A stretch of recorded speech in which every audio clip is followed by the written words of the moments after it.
Hello, my sweet, lovely people. Welcome to my May reading wrap up part two. Dooby dooby dooby dooby dooby dooby dooby dooby dooby doo. Dooby dooby dooby dooby dooby dooby dooby dooby Sophie vlogs. I have to confess that this is a little delayed. I just have not had the time to record this video, so I will do my best. I feel like I'm reaching the point where some of my memories is a little fuzz. If you want the part one of this, that is the Asian Readathon wrap up of everything I read for that. I will link that in the description down below if you fancy giving that a watch. Before I go into all of my May reading, I have to talk about a book that I read in April that I forgot to wrap up because I'm a genius like that. In April, I read Shorefall by Robert Jackson Bennett, which is book two. I don't remember what this series is called, but the first book is called Foundryside. I loved Foundryside, 5-star. It is a very much heist. We follow Sanchia, who has this ability to talk to objects. There's this really cool magic system that involves sort of just like telling you can kind of do magic by redefining what an object is. So you might have I don't know, a brick has been told that it needs to be in this wall for 10,000 years, and then you make this wall that is like solid. But what Sanchia can do is she can commune with that brick and she can be like, oh, but how are you defining year? And then change that definition so then suddenly it thinks that 10,000 years have passed really quickly and then it crumbles and then she can do something. Logic play is what I like. I still think that magic system is so cool. I did struggle a bit with Shorefall and I found myself, I had mixed feelings, which I wasn't expecting. What I really did like is the book opens with such a bang. It opens with a heist. By this point, we have Sanchia, we have a little team that has built up from the first book. And we open with this big heist, but then quite quickly we establish that there is a new threat arriving and our team needs to deal with it. And it's very, very high stakes. And I think one thing that I struggled with this book is just you start with a bang and then you kind of relentlessly keep at a very high pace for a really long time, pretty much the whole book. But simultaneously, so much of this book is just talking about things. And I really struggled with that. So much of the plot is just characters in a basement having a conversation about what they might do. And I got halfway through. It's a really long book. I got halfway through and I was just like, is it just going to be conversations the whole time? So I did struggle with that. And then the villain is like a very, very high stakes villain. And I thought that he was very cool. And there's lots of stuff to do with him that is very cool, but also because he is so, in season 7 of Buffy the Vampire Slayer, and the threat is so large that you're like, how can you even fight this? And the answer is most of the time you kind of end up running away. At this point, it's been 2 months since I read this book. I have actually got more specifics on my Goodreads review. I wrote a longer review where I covered some of the things that I found difficult. I will link that down below. I did love Gregor in this. Gregor's entire plot arc. Oh, love him.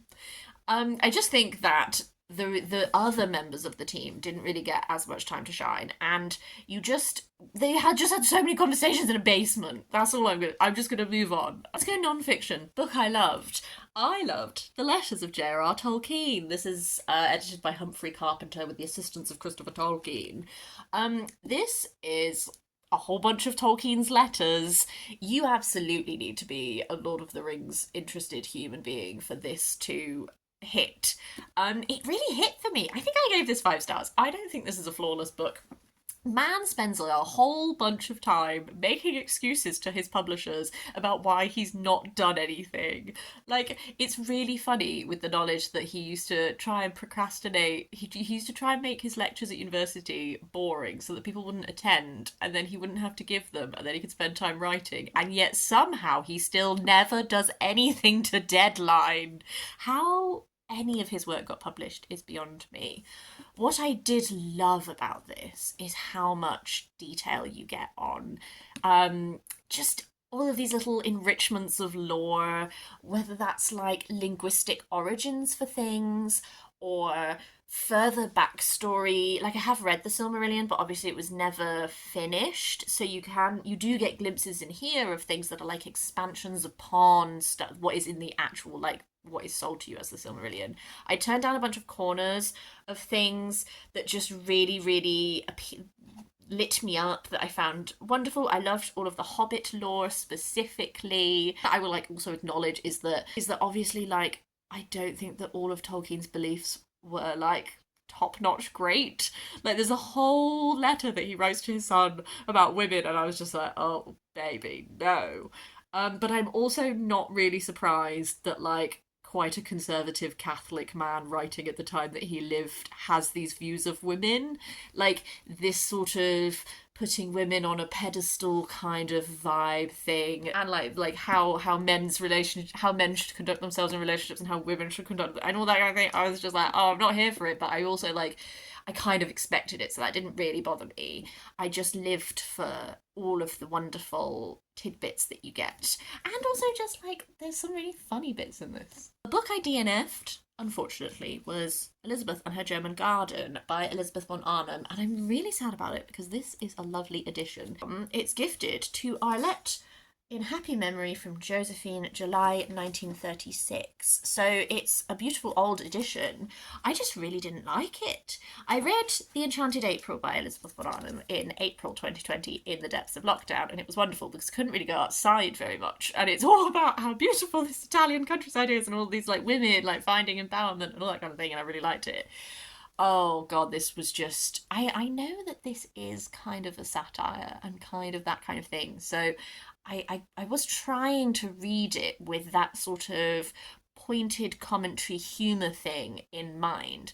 But how I just ended up feeling was I was just reading a horrible woman complaining about things.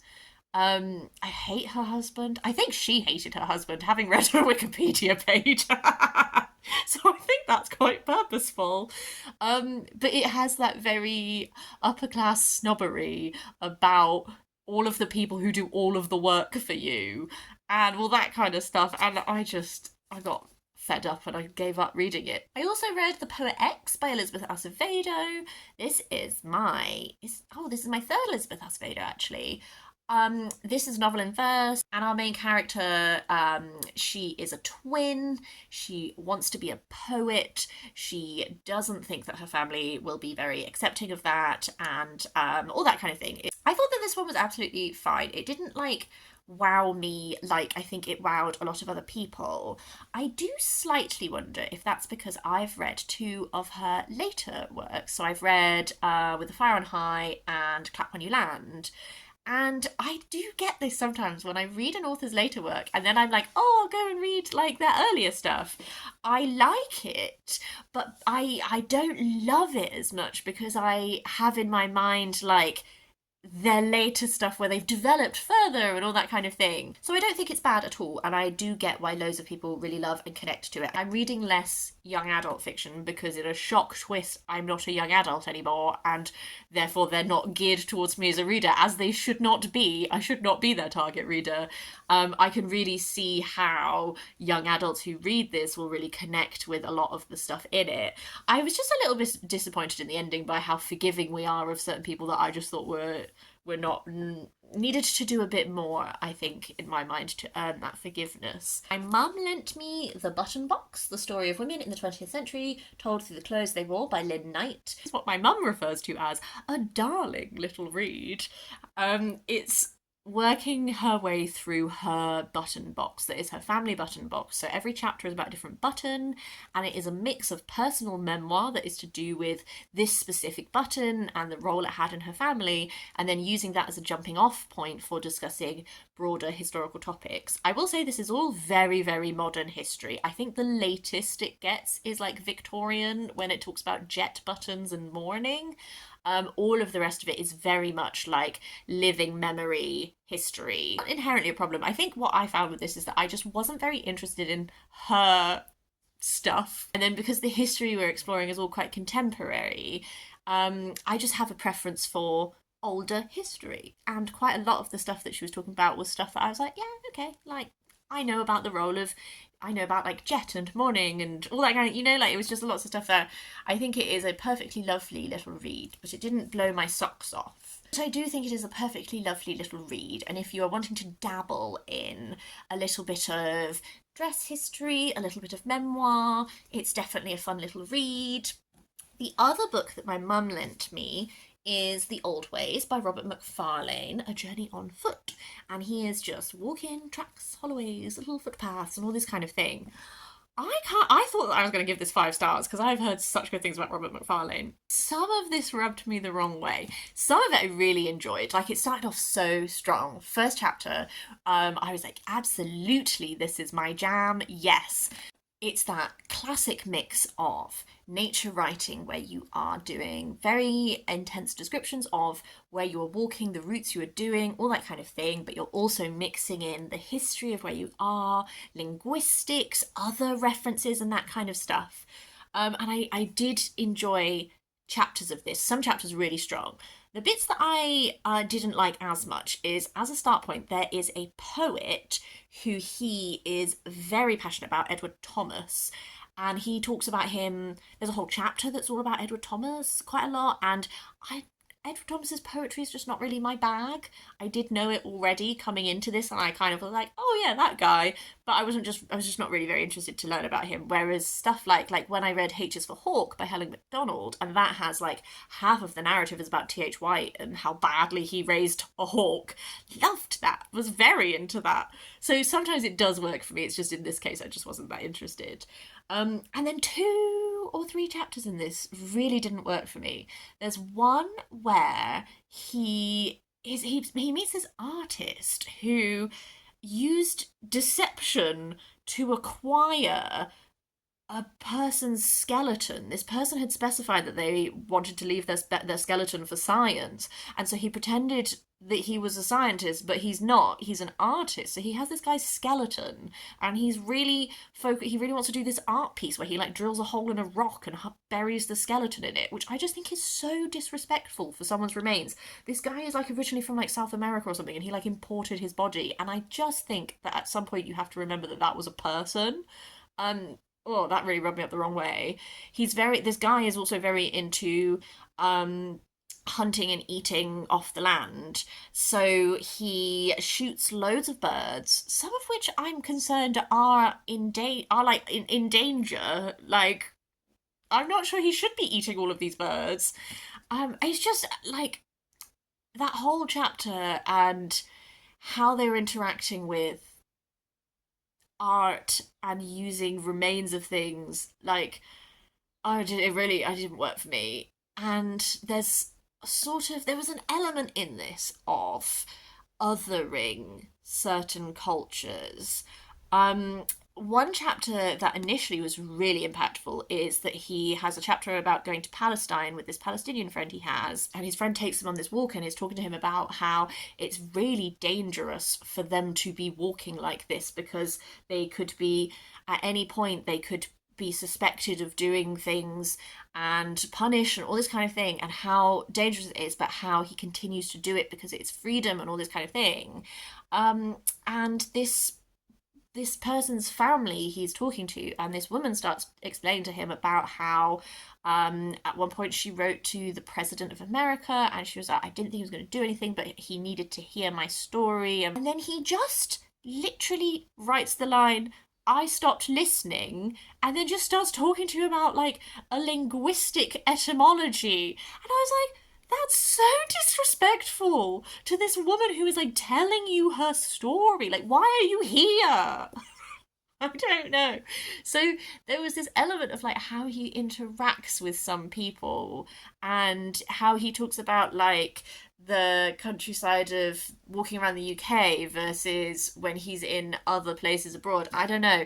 So this did not capture me the way that I thought it would. I also read The Marvellous Land of Oz by L. Frank Baum, which is the second book of the Wizard of Oz series. This just continues to be such a weird and wacky little world. like a boy called Tip who escapes from this witchy woman, and he has brought this pumpkin-headed being to life, and then they bring a wooden horse to life so they can ride it, and they just go around Oz. They meet the Scarecrow, they meet the Tin Man. Shenanigans ensue. It's very much like that classic children's thing where you have an episode here and an episode there and an episode here and all that kind of thing. There continue to be like really fun ideas in the Oz series. I think the thing that stops me from like falling head over heels is just like there doesn't feel like there's that much depth beyond like whimsical little things. I have 3 non-fiction books and then I'm done. So my partner lent me Driving to Survive by Guenther Steiner. Guenther Steiner was one of the founders of Haas, the Formula One racing group. His book about, is it the 2021 season? 2022 season? I've lost all sense of time. I don't remember. I think it was the 2022 to 2023 season. It's not this season, the one before, I think. It's just his account of this season. It was interesting to read. He has a very distinctive style of writing, which very much mimics his very distinctive way of talking. If you don't like reading books with swear words, do not even pick up this book, because he scatters them liberally as he does when he talks. It was interesting getting an insider's insight. I really actually liked the moments where I learned more about his background, because that was super duper interesting. The stuff where it was like the format was sort of like diary entries as the season went on, and some of that was less engaging just because I watched it happen. You know, and it's like, oh, this has happened, and I'm like, yeah, I know, I watched that, I watched it. So I liked when it was like, this has happened and here's some stuff that you wouldn't have got to see, like how I felt about it, how it affected the team, like how much it cost to fix that time that so-and-so crashed again and wrote off another car and all that kind of stuff. Like that was what was interesting, but sometimes it got very repetitive and wasn't always the most enlightening. But I think that this would probably be quite good on audiobook, because you'd have him, I read it in his voice, but I could see that if he was narrating it, it would also be more fun. Penultimate book is The Dark Queens by Shelley Puhak, which is, I can never say this word, Merovingian? Merovingian? I don't know how, I'm going to say Merovingian. I don't know if that's correct. I've never heard anyone say it. I've only realised as I have to record these videos where I talk about it. So, the 2 queens are Brunhild and Fredegund. I actually knew about Brunhild from A Horrible Histories, I realised as I got into this book, and I was like, oh no, I know what happens to you, oh dear. So we're looking at this particular Merovingian like dynasty moment, and it sort of sets up these 2 queens who did spend a lot of their life in conflict with each other because their husbands are brothers, and the way that the kingdom was like split up was quite messy. There was a lot of history and all this kind of thing, and then even when their husbands died, then it was like children and succession and all of that kind of stuff. So it's very like backstabby dynasty kind of like that sort of thing. I did enjoy it. I think it was written in a way that was very engaging. At no point was I struggling with like who was who, what is happening, any of that kind of stuff.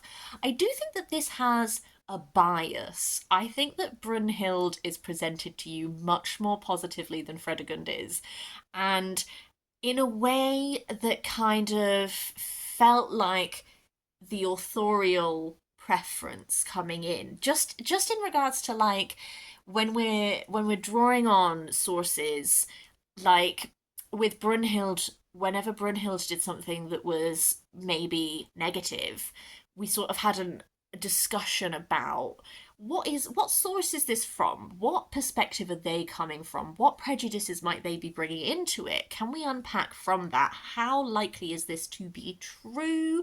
And if it is true, what is attitudes of the time? And all that kind of thing. I felt like with Brunhild, we got a lot more that was sort of like, she's presented very much as like a queen who persevered and fought for her children, all that kind of thing. And with Fredegund, I felt like there was this inclination to trust what was said about her that vilified her, and not interrogate it as much as we did with Brunhild.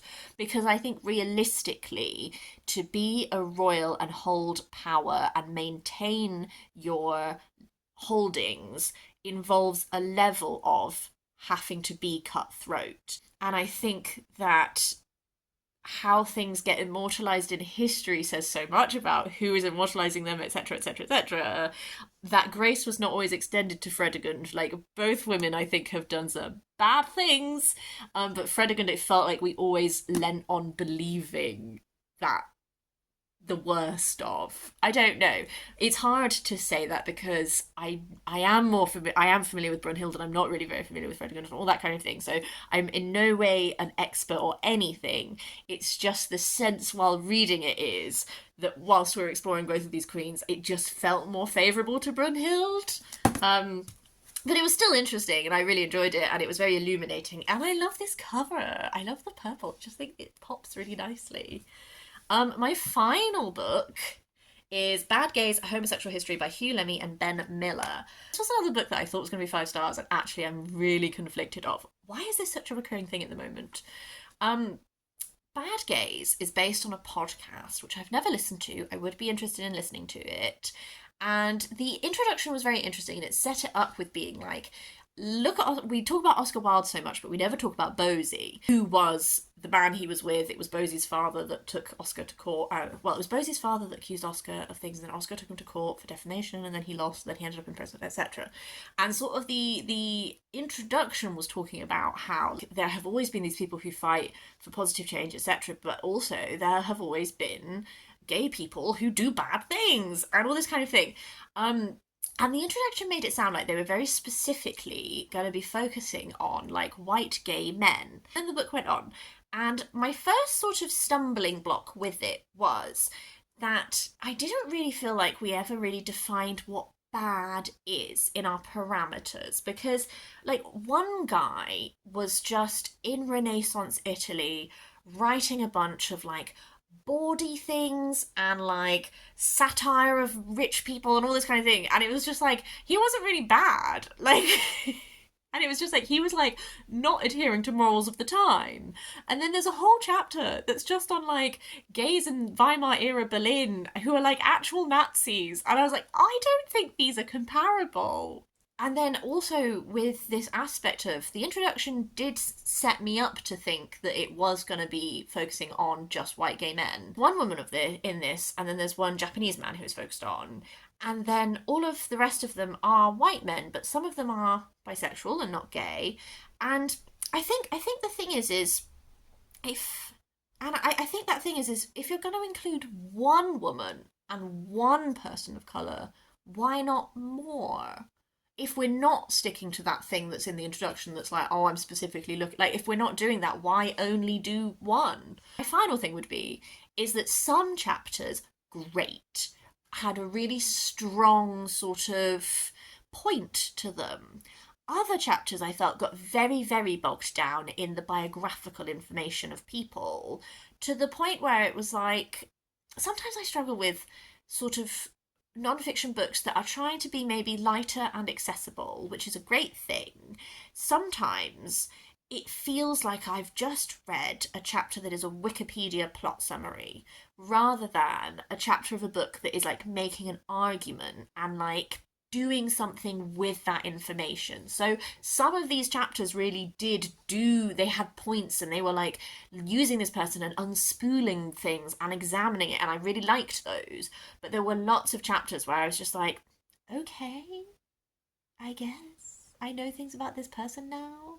I don't know. I thought that I was going to have a merry old romp, and many people do seem to have had merry old romps, and I'm probably in the minority, etc., etc.